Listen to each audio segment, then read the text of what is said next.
Hi, this is Shannon Waller, and welcome to the Team Success Podcast. Today, we're going to be talking about something called making it real, hiring and working with project managers. One of the things that we've discovered as Strategic Coach is just how important a role is called a project manager. Now, there are corporate project managers, and that's not what I'm talking about. This is an entrepreneurial project manager. And let me give you a model to see whether or not this is something that might fit for you. There are a lot of people in entrepreneurial organizations, particularly the owners, the founders, the super creative people, who are innovators. These people make it up. And then often their team are people who are really good at keeping the systems going, at maintaining, and we call those the make it recur people. However, there's a gap. And what you need is someone who can take those ideas and take those innovations and put meat on the bones, flesh things out, make them work, and start to make them real. And that's what we call a project manager. And these people are invaluable in our organization. Two of the main people you'll hear me talking about are Kathy Davis and Paul Hamilton, who are both Dan and my project managers. And they are phenomenal people because they have a unique suite of capabilities that I'm going to talk about that really helped, again, to take those innovations into something that can be experimented on, tested, to make sure that it actually works, and then hand it off to the rest of the team. Now, without this in-between person, I have seen extraordinary levels of frustration from both entrepreneurs and the teams. It's kind of painful to watch, to be perfectly honest, because there's no intermediary. Entrepreneurs are frustrated because they have all of these ideas in their head and they just can't see why people can't put them on the top of their priority list instead of the bottom, and they don't understand why no one's jumping on board and doesn't share the same excitement. And then the team is super frustrated because they keep getting interrupted. Their systems keep getting disrupted by all of these new ideas that are untested, unproven, and maybe unprofitable. So they're just as annoyed. So this is what we're going to talk about is what is that role? What is the capability that really is in between? And again, the model is make it up, make it real, make it recur. And we're going to talk about the make it real people. So we call these people project managers as opposed to process managers. Process managers are the make it recur people. Let's talk about the specific characteristics of really great project managers. So this is the Kathy and Paul type people that I was telling you about. Number one is they are phenomenally strategic problem solvers. In fact, they love problems to solve. They get a little bored if they don't have anything interesting to sink their teeth into. They want to be able to kind of puzzle things out. I always joke that Kathy has what we call a puzzle brain. And I have to tell you, the size of puzzle and the complexity that she can work on is pretty spectacular, and it's grown the longer that she's been with Coach. Another characteristic is that really great project managers are flexible. If their priorities change, it doesn't stress them out. They can chuck and jive. Paul has this amazing ability to have not only plan A, plan B, plan C, all the way down for F, G, H, I, J. Yeah, I've never seen him run out of a particular plan yet. If the first one doesn't work, then he has other alternatives that can come into play. And that's really powerful because in an entrepreneurial environment where things are changing rapidly, where you get new ideas, new insights, new demands from the marketplace or from clients, that flexibility is really required. For some people, that flexibility is very stressful. For other people, it's food, it's nourishment. They thrive in that environment. The other characteristic is that they are superb communicators, which means, in my experience, that they are very good at getting what they want. They know how to position things in such a way that the other person can receive the information. I often joke because Kathy is what is called a facilitator profile in Colby terms, and she was working with myself and another team member at Coach, and we have diametrically opposed profiles. And Kathy knows how to communicate with me to make sure that the other person's message gets across, and she knows how to get my message across to the other person. Could the other person and I do that ourselves? No. World War III broke out when Kathy left the room. It was not pretty. It was very loud. And we're both good people, by the way. We just could not communicate without Kathy being there. We stopped letting her leave the room. That was the result of that. So they are brilliant communicators because they understand people and they understand how to get the message across and how to translate. It's an amazing capability. They can sell the project. They can sell the timeline. They understand people's value systems and position it in such a way that really aligns with what people are up to. And they're decisive. They make decisions. They are not afraid of being wrong. They'll learn from their experience.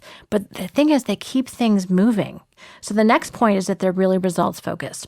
And what I like about that is that they will just keep finding ways. They're incredibly resourceful. If one path didn't work, great, they'll try something else. If one resource didn't work, fine, they'll find another one. They're incredibly adaptive at using what's around them or researching and finding new capabilities to help them get where it is that they want. They're also a motivator. They're a cheerleader. I love talking to Kathy because she always says, Shannon, you're going to do a great job. And after a while, I believe her. And because of that, I do a great job. So she demonstrates faith in people. And that's not just me that she does it with, by the way. She's a great motivator. She always inspires. She ties things again to our bigger result. She connects me with the end result and is likable and personable and lighthearted and reinforces progress. There's a lot of positivity that goes along with being a really great project manager. And she provides confidence. Even if she doesn't know something, she says, you know what, I don't know right now, but I'll get back to you on that. And she doesn't leave it hanging. There's a lot of confidence in working with a really solid project manager that you're not guessing. Things don't go into a black hole with a great project manager. The next characteristic is that they're really able and talented at setting up the conditions for success. So that means that they take initiative, they anticipate needs, they get things ready, and that includes people. So it's not just the actual things that a project requires, but they line people up. So they'll go and talk to, in our company, the production team and get them ready and make sure that people really understand the project and understand what's required. They'll give feedback as things go through and say, oh, this is on target, this is not on target. They're really great about letting people know ahead of time what's going to be coming down the pipeline. Kathy is adamant about not having too many cars on the road at the same time so that things don't get jammed up. Why? Because she's so results focused. She doesn't want to have projects stall because there's too much going on at one time. Next point is that they're really great facilitators and connectors. So when I talked about translating earlier, that's definitely what that requires. And also they connect. And I love this about great project managers. It's very easy, even in the very best companies, for teams and projects to get isolated and to operate as silos. And really great project managers, because they have to pull talents from all different parts of the company, including external resources, they connect the dots for people. Their job is to make new things happen and to make those ideas into reality. By the way, as soon as the project is real and valid, or it works or it doesn't work, they're bored. They're on to the next one, and that's the time to pass it off to the next team. So they are all about how can we get this project up and living and breathing and exciting and working. Then they want to move on. So they do everything in their power to facilitate and connect, and that's really their motivation and their capability. Now, speaking about capabilities, they are multi-capable. They are good at lots of different things. So they're not necessarily specialists, which is kind of interesting because I know, at least in Colby terms, someone who is a facilitator or mediator can feel like jack of all trades, master of none. But that's actually the perfect profile for a really great project manager. As long as their personality is great, that they can motivate, that they have those fabulous communication skills that I talked about, and they're intelligent. I don't want to undermine the fact that brain power, mental horsepower, has a lot to do with the success of how capable that project manager actually is. But I like it because what I've seen with project managers is they love acquiring new skills, be it editing or production. I have a producer in the studio with me right now. Paul's producing this with our team. For another example, Kathy is fabulous at putting together multimedia. Does she have to do that? Is it technically in her job description? No, but she does it because that's part of what helps her get projects done and finished and to the end person that they need to get to. So they're incredible because they just accumulate this wide, diverse range of capabilities. And it's kind of amazing when you look at their resumes, if they ever put one together, because they're like, you can do that and that. But that's the kind of people they are. And in fact, they don't want to be a specialist. They're much, much better at having that broad range of capabilities. They're avid learners. They take on new things. They're interested in how things work. And the degree that they'll learn about them is the degree that they need to keep the project moving and to be able to find the talent and the skills that they require. So what are the responsibilities of a project manager? Well, there's a lot. It's like with any coordination role, there are a lot of different aspects. So that includes everything from really understanding what the new idea is and getting it out of someone's head. That's a whole capability in and of itself. Figuring out the scope of the project, the timeline, the financial resources that are required, and the key players. It also means working backwards from that deadline to figure, okay, what has to happen when? They're not starting from the beginning and just seeing how long it takes. They're actually working from that end result. Then they also have to be able to allocate their time and people resources to be able to make that happen. Then also have a very successful launch. It has to be able to have a great front stage result, whatever that is, that whatever it gets to the appropriate audience, that it's really well packaged. So they have to have an eye for that as well.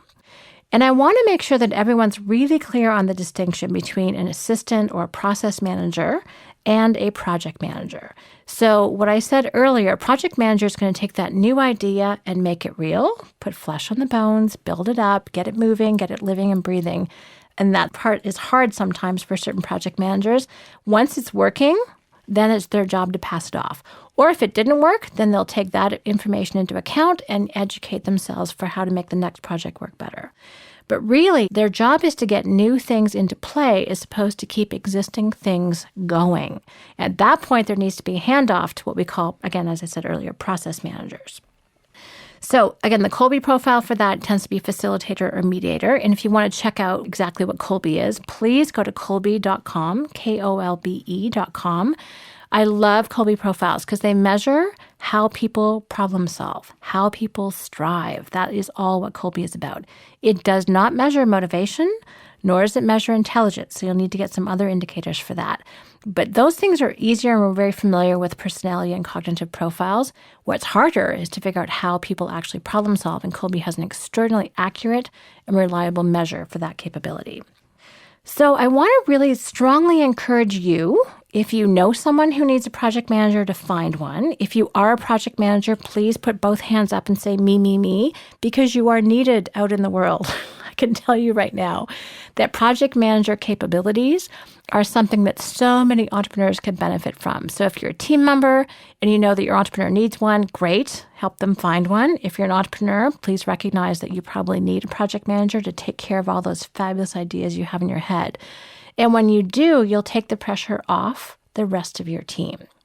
I hope you're excited about the possibilities of a project manager. You may even have one on your team right now that you simply have not been using in this particular way. Again, if you have that pent-up frustration of ideas that need to come out and see the light of day, the project manager is the person who can help you do that. We have tools within Strategic Coach to help that translation process and that execution process. But just having the talent close to you and accessible is really what can make the difference. Thank you very much for listening. I hope you've enjoyed this Team Success podcast. If you have any questions or comments, please email us at questions@strategiccoach.com. We'd love to get your feedback, particularly on the iTunes Store. If you'd care to rate that, we'd really appreciate that. Again, thanks for listening. And as always, here's to your team success.